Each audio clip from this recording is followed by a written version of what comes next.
Madame, Monsieur, bonjour. Notre pays est aujourd'hui dans une situation potentiellement dramatique.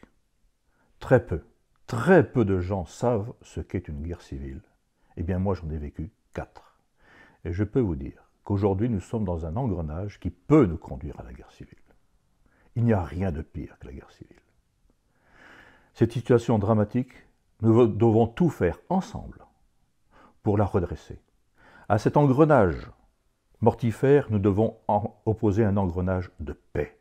Je demande à tous les Français de se transformer autour de chez eux, en eux-mêmes, dans leur famille et autour de chez eux, en acteurs de paix. De paix pour eux-mêmes et de paix pour la France. Si nous ne le faisons pas, les conséquences peuvent être absolument dramatiques et je n'hésite pas à dire que cela peut aller jusqu'à la disparition de la France étant donné le contexte mondial. Et d'ailleurs, j'en profite pour inviter tous les croyants, quelle que soit leur religion et quel que soit leur degré de foi, à prier pour la paix et pour la France. Je veux m'adresser un peu plus directement aux Gilets jaunes. Je suis allé plusieurs fois à votre rencontre. J'ai constaté que, sur le fond, nous sommes très largement d'accord. Je suis particulièrement outré aujourd'hui de savoir qu'en France, il y a des gens qui se lèvent le matin en se demandant s'ils vont manger du caviar ou des ortolans, et que d'autres se lèvent en se demandant simplement s'ils vont pouvoir manger. Donc je suis très largement en accord avec vous sur vos revendications. Continuez vos mouvements. Ceci étant, je vous demande, contrairement à d'autres, je vous demande ce samedi prochain de ne pas aller à Paris. La situation y est extrêmement tendue. Vous êtes déjà, même inconsciemment, manipulé par des fauteurs de troubles de tous bords. Et des gens qui souhaitent évidemment la guerre civile, eux la souhaitent. Vous êtes inconsciemment manipulé par ces gens-là. Si vous allez à Paris, vous allez leur donner l'occasion de faire d'autres destructions supplémentaires et peut-être de créer l'irréparable. J'ajoute que les Parisiens, les habitants de Paris ne sont pas responsables de votre situation et de la situation générale de la France. Donc il n'y a pas lieu non plus de détruire leurs bâtiments, leurs commerces, leurs restaurants. Je vous demande de manifester près de chez vous, dans la paix. Et je vous demande aussi de vous organiser, de créer un service d'ordre.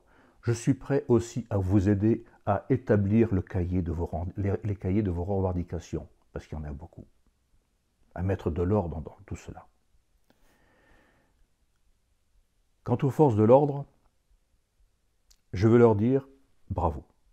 Vous m'avez épaté par votre professionnalisme et votre sang-froid depuis plusieurs semaines. Je ne connais pas le maintien de l'ordre, mais j'ai quand même fait 30 opérations extérieures et je sais ce qu'est le stress opérationnel. Encore une fois, je vous dis mon admiration. Ce n'est pas fini. Je vous en conjure. Continuez de servir la France et les Français comme c'est votre devoir. La grandeur de votre métier qui est très proche du mien, la grandeur de nos métiers est d'être prêt à donner notre peau, si nécessaire, pour la paix de la France et des Français. J'espère que très peu d'entre vous devront aller à cette extrémité. Mais restez, je vous en prie, dans cet état d'esprit. Il y va de la France. Je voudrais maintenant m'adresser à ceux qui nous gouvernent. D'abord, aux hommes et aux femmes de partis politiques. La situation dans laquelle nous sommes aujourd'hui, vous n'en êtes pas nécessairement coupable parce que vous ne l'avez pas voulu. Mais vous en êtes responsable. J'ai l'âge suffisant pour avoir vu l'évolution de la France depuis 50 ans. Depuis la mort du général de Gaulle en 1970, vous avez tout simplement ressuscité ce que lui appelait le système désastreux des partis. Et ce système désastreux des partis, tout au long de notre histoire, a conduit la France à l'abîme. Eh bien, vous l'avez ressuscité et le résultat, nous l'avons sous les yeux. Parce que ce que nous vivons aujourd'hui, c'est en fait le résultat de 50 ans d'absence de véritable politique. C'est 50 ans de politique politicienne, d'oligarchie, de menées partisanes ou carriéristes de quelques-uns. Voilà le résultat. Alors de grâce, Premièrement, n'attisez pas le feu. Deuxièmement, il serait beaucoup mieux que vous rentriez chez vous. L'heure est passée pour vous. Il faut rebâtir une autre France sans vous. Quant à vous, mesdames et messieurs du gouvernement, et vous, monsieur le président de la République, je le répète, vous avez hérité d'une situation que vous n'avez pas créée.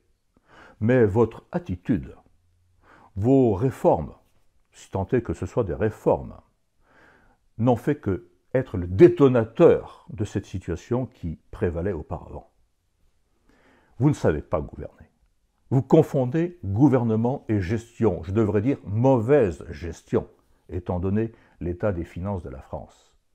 Vous ne savez pas ce qu'est la France. Vous ne savez pas ce qu'est un Français.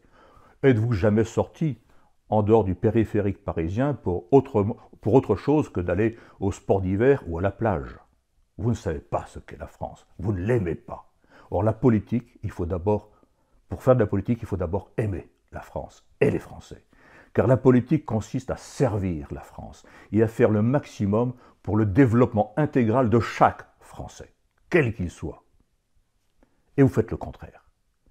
Si vous ne savez pas faire de la politique, je vous le dis, nous sommes quelques officiers généraux tout à fait disposés à venir vous apprendre à faire de la politique, éventuellement à prendre votre place si vous voulez partir, ce que je pense vous allez faire bientôt.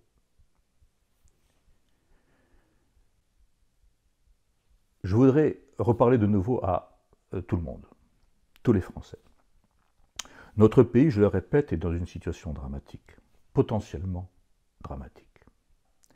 Il est clair que nous ne pouvons pas continuer comme cela. Il n'est pas possible que des gens